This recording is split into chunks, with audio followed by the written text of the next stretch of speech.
ইতিমধ্যেই কিন্তু ওবিসি সংক্রান্ত জোড়া বিল পেশ হয়েছে এবং তা পাশও হয়ে গিয়েছে।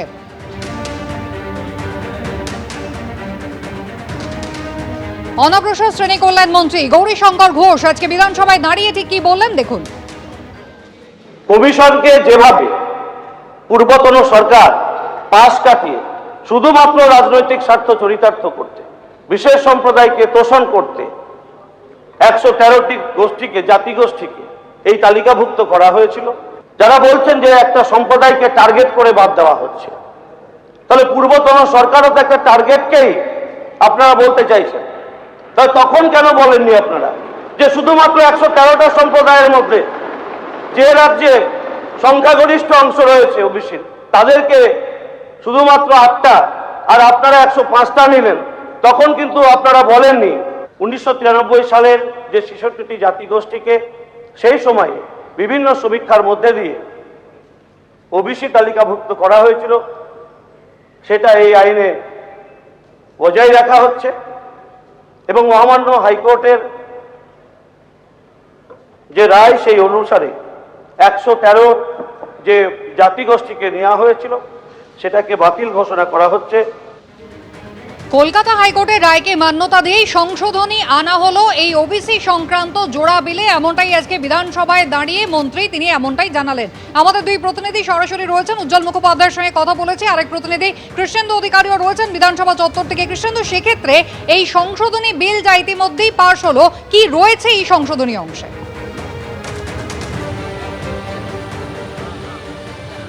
দেখো, এই সংশোধনী বিলে তৃণমূল আমলে যে ওবিসির সংজ্ঞা নির্ধারণ করা হয়েছিল সেই সংজ্ঞা নির্ধারণ থেকে সরে এসে হাইকোর্টের যে নির্দেশ সেই নির্দেশটাকে বলবৎ করার একটা সিদ্ধান্ত নেওয়া হলো। এবং আজকেই বিধানসভায় অভিযোগ উঠেছিল প্রায় 1 কোটির বেশি জনসংখ্যাকে তৃণমূল আমলে এই বিলের অন্তর্ভুক্ত করা হয়েছিল বা গোষ্ঠীর অন্তর্ভুক্ত করা হয়েছিল, এবং সেটা কোনো সার্ভে না করে, এবং যেটা হাইকোর্টে মুখ পুড়েছিল রাজ্য সরকারের, বিগত রাজ্য সরকারের, তুমি জানো। সেই প্রেক্ষাপটে তৃণমূল আমলের যে ওবিসি সংরক্ষণ রয়েছে সেই সংরক্ষণ থেকে সরে এসে সেই সংরক্ষণের সংশোধন করে হাইকোর্টের যে নির্দেশ ছিল সেই নির্দেশ অনুযায়ী এই সিদ্ধান্ত আজকে বলবৎ হয়েছে এবং সংশোধনী আনা হয়েছে। এবং যেটা বলা হচ্ছে মূলত এই যে সবচেয়ে বেশি গুরুত্বপূর্ণ বিষয় বিলটা আমাদের কাছে রয়েছে, যে ওবিসির একটা সংজ্ঞা নির্ধারণ করা হয়েছে এবং কমিশনের এটাও বলা হয়েছে যে বিভিন্ন ওবিসির জন্য কমিশনের যে সুপারিশ সেই সুপারিশ অনুযায়ী আলাদা আলাদা রাজ্য সরকার একটা সংরক্ষণ করবে। অর্থাৎ কমিশনের ওপর দায়িত্ব দেওয়া হয়েছে, ক্ষমতা দেওয়া হয়েছে, সেই কমিশন রাজ্য সরকারের সঙ্গে কথা বলবে এবং প্রস্তাব দেবে এবং সেই মতো রাজ্য সরকার সংরক্ষণের সিদ্ধান্ত ব্যবস্থা নেবে এবং সংরক্ষণের সিদ্ধান্ত নেবে। এটাও বলা হয়েছে যে পুরনো যে শিডিউল 2 এবং শিডিউল 3 ওবিসির সেটা পুরোপুরি বাতিল করা হয়েছে এবং এটাও বলা হয়েছে যে মোট সংরক্ষণ কখনো 50% বেশি হবে না, অর্থাৎ ওবিসি এবং SC ST এই সমস্ত সংরক্ষণ কখনো 50% মধ্যে রাখার একটা বিধান আজকের এই বিলের যে সংশোধনী সেই সংশোধনীতে আনা হয়েছে। এবং আজকের এই বিল উত্থাপন করেছেন সংশ্লিষ্ট দপ্তরের মন্ত্রী গৌরীশঙ্কর ঘোষ, এবং তারপর তিনি এই বিলের ব্যাখ্যা করেন কেন এই বিল আনতে হয়েছে বা সংশোধন করতে হয়েছে। এবং মূলত এটাই বলা হয়েছে যে তৃণমূল জমানায় ওবিসিদের নিয়ে যেভাবে কোনো রকম সার্ভে ছাড়া, কোনো রকম সমীক্ষা ছাড়া বহু জাতিগোষ্ঠী, বিশেষত সংখ্যালঘু সম্প্রদায়ের গোষ্ঠীকে অন্তর্ভুক্ত করা হয়েছে এবং কোটির ওপর বেশি সংখ্যা তার মধ্যে অন্তর্ভুক্ত হয়েছে, তাতে কিন্তু নিয়ম বা আইন কোনোটাই মানা হয়নি এবং যেটা আদালতের কাছে চ্যালেঞ্জ হয়েছিল, আদালত সেই নির্দেশ খারিজ করে দিয়েছিল। এবং তার পরিপ্রেক্ষিতে আদালতের একটা নির্দেশ ছিল 17% থেকে 7%, অর্থাৎ বাম আমলে যে সংরক্ষণ বিধি ছিল সেই বিধির পাশেই আদালত রায় দিয়েছিল এবং সেটার সঙ্গেই সামঞ্জস্য রেখে এই নতুন সংশোধনী বা ওবিসি সংশোধনী আনা হয়েছে, যেখানে কমিশনের ওপর ক্ষমতা দেওয়া হয়েছে এবং ওবিসি বলতে এখানে তপশিলি জাতি এবং উপজাতিভুক্ত প্রার্থীদের বাইরে রেখে তাদের একটা সংজ্ঞা নির্ধারণ করা হয়েছে এবং তাদের তথ্য সম্বলিত যে ধারা সেগুলোকে সংযুক্ত করা হয়েছে।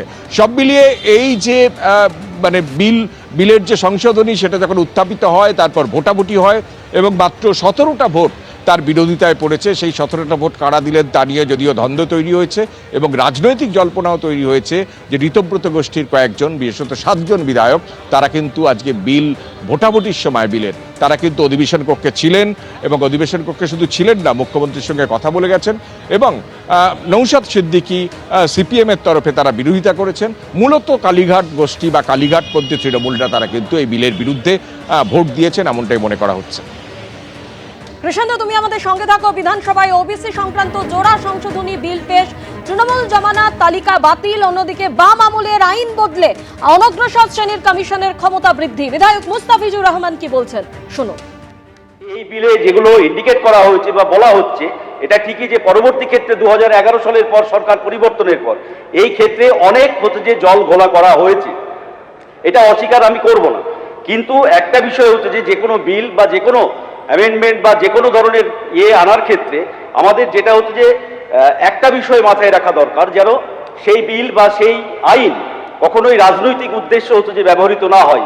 যা বিগত 15 বছর আমরা বারবার হচ্ছে যে লক্ষ্য করেছি, এই তৃণমূল কংগ্রেসের সরকারের সময়ে বারবার হচ্ছে যে এইগুলোকে রাজনৈতিক উদ্দেশ্যে ব্যবহার করতে গিয়েই আজকে দাঁড়িয়ে গত 15 বছর ধরে সংখ্যালঘু সম্প্রদায়ের উন্নয়নের নামে বারবার সংখ্যালঘু সম্প্রদায়ের সাথে প্রতারণা করা হয়েছে এবং সেই ক্ষেত্রে গিয়েই এই ওবিসি বা হচ্ছে যে আদার্স ব্যাকওয়ার্ড ক্লাস রিজার্ভেশনের ক্ষেত্রে একটা চরম গোলমাল হচ্ছে যে করা হয়েছে, এটা আমরা অস্বীকার করছি না। কিন্তু এই ক্ষেত্রে আমাদের মাথায় রাখা দরকার, সেই 15 বছরেই কিন্তু সেই ওবিসি ক্যাটাগরিতে যা সরকার নির্ধারিত ছিল সেইখানে দাঁড়িয়ে অনেক ছেলে মেয়েরা তারা কিন্তু কর্মরত আছে। উদ্দেশ্য যেন সৎ হয়, আর যদি উদ্দেশ্য সৎ থাকে তাহলে হচ্ছে যে সৎটা আমরা দেখা যাচ্ছে যে যদি রাজনৈতিক উদ্দেশ্যে ব্যবহৃত না হয় এই বিল, তাহলে সেটা সঠিকভাবে সমাজের পিছিয়ে পড়া সঠিকভাবে যারা আছে, সংখ্যালঘু হতে পারে বা আদার্স অন্যান্য ব্যাকওয়ার্ড ক্লাসের মানুষরা হতে পারে, সঠিকভাবে যেন তাদেরকে বিচার করা হয়।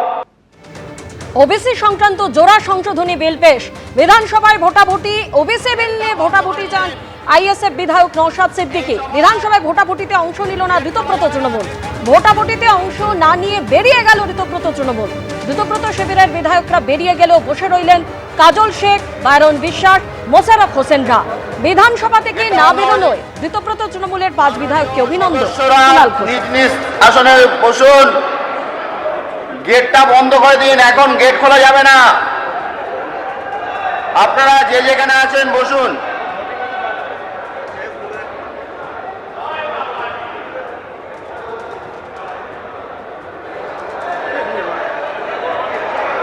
আপনাদের যখন বেল বাজলো তখন কি করেছিলেন?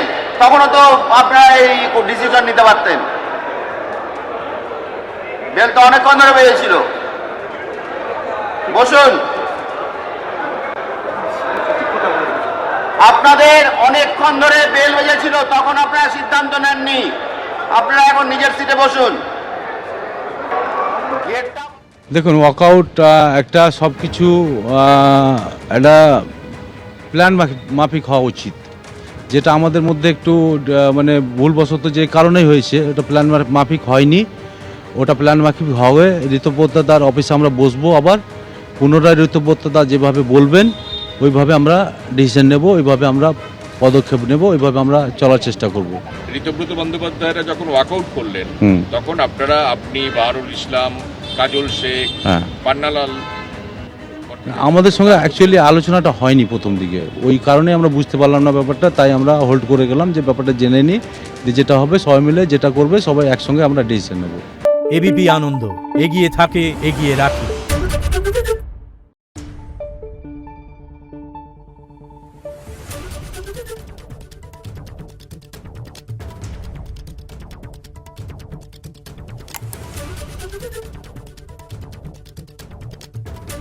Thank you.